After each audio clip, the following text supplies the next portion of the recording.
I've got a concern that the clickbait mongering and directly by one single distributor financed YouTube channels are going to kill the competitive climate an industry needs. By misrepresenting what is happening, they're causing truly invested companies to get unwarranted lashbacks, driving young, impressionable kids most likely to believe what a large channel says to spew complete bullshit.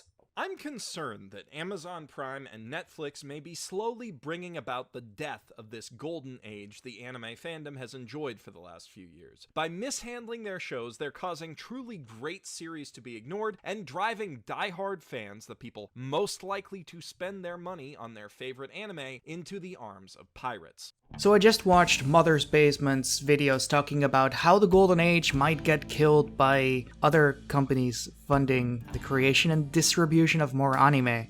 I think a lot of things need to be put straight, but there's an important keynote to bring up before we talk about anything else. First off, it's already bad enough that a channel that is directly funded by one major distribution company is directly shit-talking its competitors while showing graphic imagery of their logos brutalizing an industry. That's not a good look.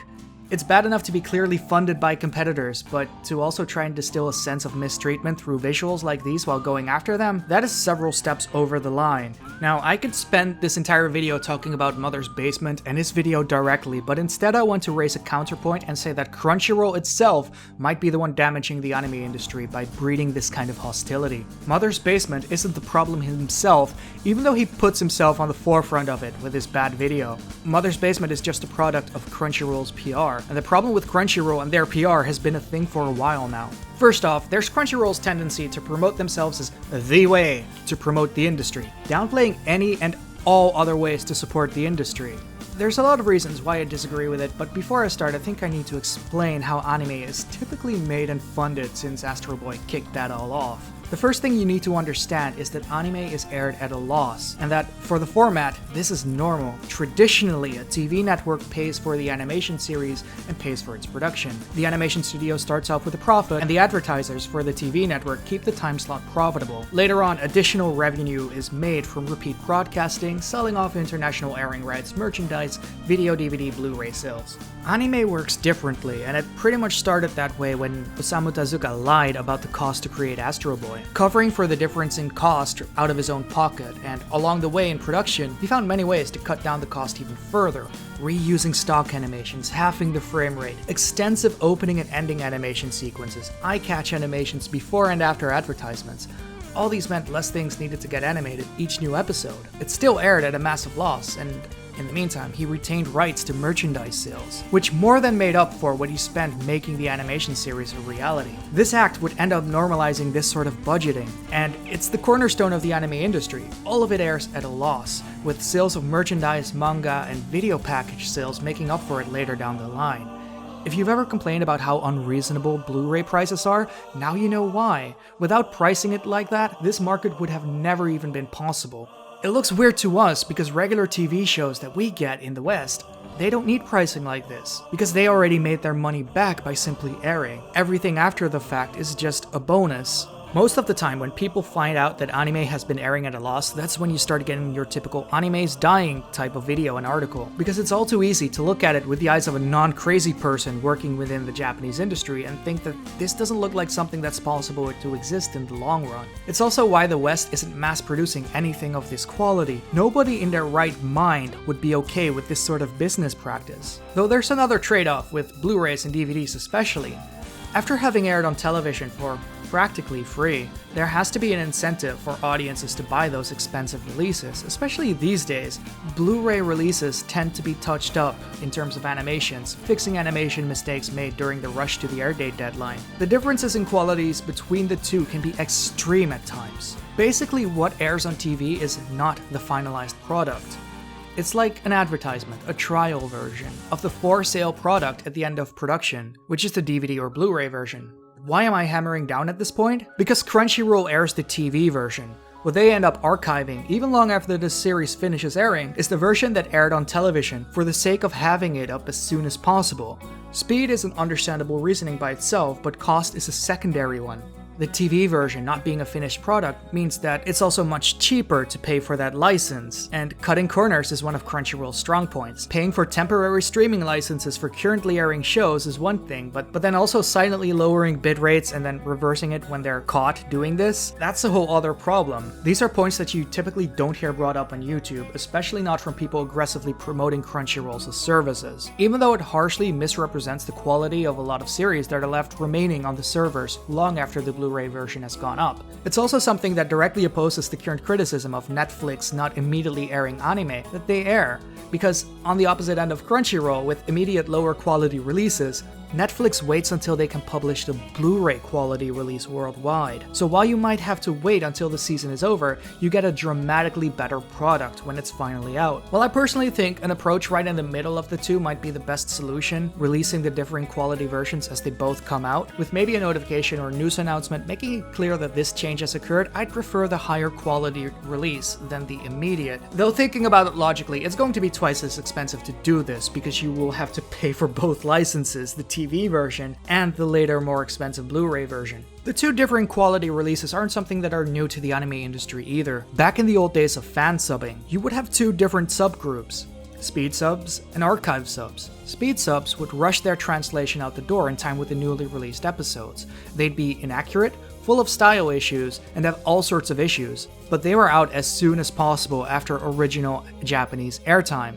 In a sense, they were like the Crunchyroll of subtitles. This scene has almost completely vanished since Crunchyroll popped up, with piracy sites now using their subs under the moniker horrible subs, because everything that used to be wrong with speed subs still applies to their releases, except now someone's actually paid for it. Generally, whenever someone mocks old pirate subtitles, they're going to be using speed sub release screenshots to do it. Archive subs were the translation groups that spent a longer time fixing problems, making sure that things were more accurate to go with the DVD rips of the anime. These were the releases that were meant to last. Doubly so, especially back then. The answer to a show's legal availability in the West was generally just no. So far, I'm not seeing much of a problem with the involvement from Netflix compared to Crunchyroll. I'm sure that if we delve into the financials of the two, we should see why it's bad that Netflix exclusive shows are being held hostage with no availability on Oh wait, anything with Netflix's logo on it on Netflix was in some way funded or published directly by them. Oh. Then, what has Crunchyroll directly funded to counter the... Oh. Crunchyroll just pays for cheaper TV licensing fees. They don't directly pay the creators, they pay the publishing company for an airing license, using the cheaper TV version to reduce costs. They've loudly proclaimed they were going to start funding anime a few times over the years, but they've never came out telling us of any instances of this actually happening. Instead, trying to find information on what Crunchyroll has funded, all I can find is major companies funding Crunchyroll instead. The only content creators I can think of that they've put large amounts of money into as a major source of income for them is people on YouTube. See, Netflix isn't just in the business of funding anime. They kind of have this line of originals, which is a line of series that they've either funded or have exclusive publishing rights for in major regions, which essentially means they also got heavily involved in funding it directly. This isn't just exclusive to anime either. They've done it with a lot of American TV series, like Orange is the New Black, Daredevil, Better Call Saul, Black Mirror, Glow, but also Japanese TV shows like Terrace House or Samurai Gourmet, both shows I'd have otherwise never seen and deeply appreciate and highly recommend. And while for seasonal only anime viewers it might sound jarring that a series only airs as the higher quality Blu-ray release goes up, for the much larger audience out there,